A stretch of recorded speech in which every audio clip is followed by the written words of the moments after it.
G'day there, Ray Corcoran here. In this week's video, I'm going to be talking about 3 ways that you can make wealth building a little bit less miserable.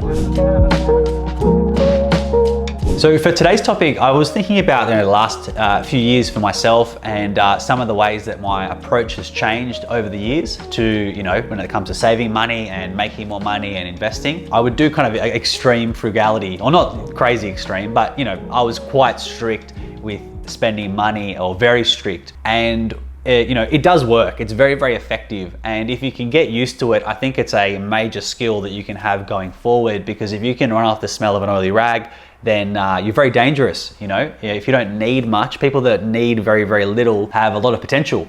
Because if you only need that, then what's going to happen when you have a lot? You're going to be very, very efficient with that money. However, one of the downsides is a lot of the time it's not fun, and nobody said it would be fun.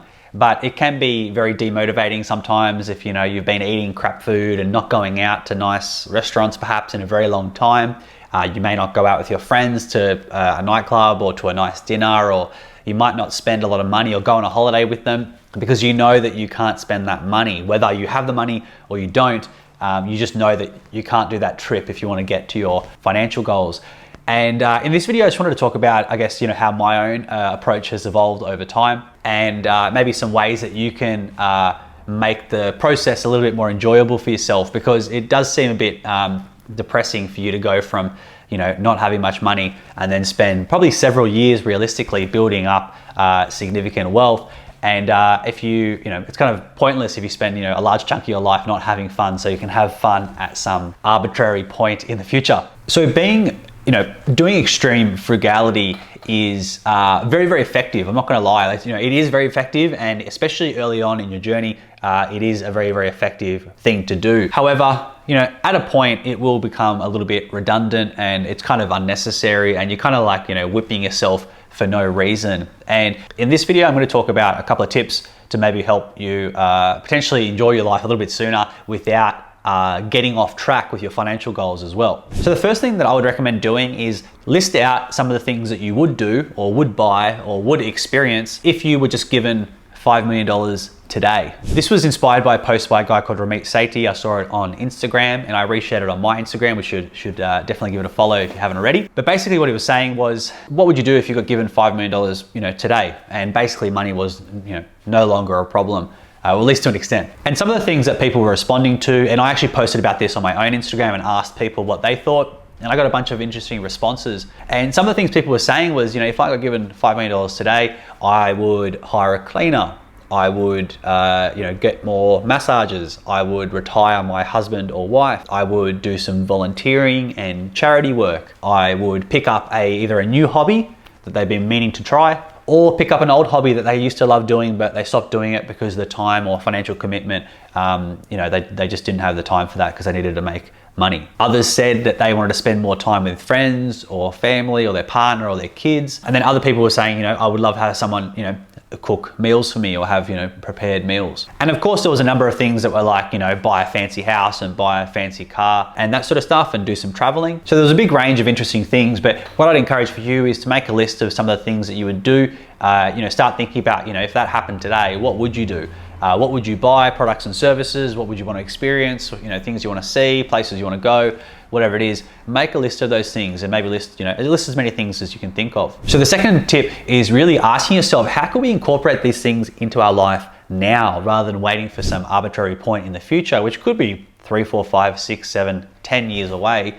Why wait to do these things? Because realistically, a lot of people kind of put it in the later list and they never really get round to it, or they take years to get round to it, when in actual fact, you could probably start enjoying these things and have fun along the journey while still hitting your goals. So stuff like hiring a cleaner, that's something that I actually put off. For many years I thought I would love to have had a cleaner, but I was like, I'm not gonna waste the money when I can do it myself. And over time, I got to the point where I'd been taught by other people to, why would you spend all your weekend doing cleaning of your own house when, you could make a lot more money by, doing extra hours and, growing your business. And it took me a while to sort of get my head around that and actually do it. But once I actually hired a cleaner, it was very, very affordable. I think I pay about $100 every few weeks. So, we keep the house pretty clean most of the time. or as clean as you can with a kid. It's relatively clean most of the time, but just having someone doing like the proper cleaning of the house has been a game changer, and it's really added a lot of value to our life. I can spend more time I can do whatever I want with that extra time that I've saved. So while they spend a few hours cleaning the house, I can spend more time with my son or my wife or my family, my extended family or my friends, or I can exercise or do videos or whatever it is. But my time is infinitely better spent doing other things. Same thing when it comes to seeing friends. Just because you're on some sort of financial journey doesn't mean that you just don't see your friends. And the key here that I've found is being proactive and prioritizing, the mates that you're close with, and just being proactive to organize stuff rather than putting it as last priority and then never getting around to it. I would rather, whether it's every fortnight or every month or whatever it is, try and in your head organize a catch up.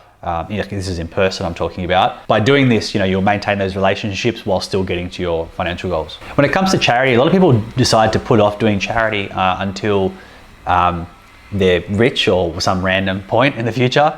There's tons of charities that you can reach out to now, and some of them do prefer people that can do regular work with them and volunteering, but others are very, very happy for any person to come for a once-off or sporadic help, because that's better than getting no help. So if charity is something that's going to be a big thing to you as you build your wealth and have a bit more freedom, I'd encourage you to look at it now. Look at like who would you want to do it with? Is there any causes that are important to you?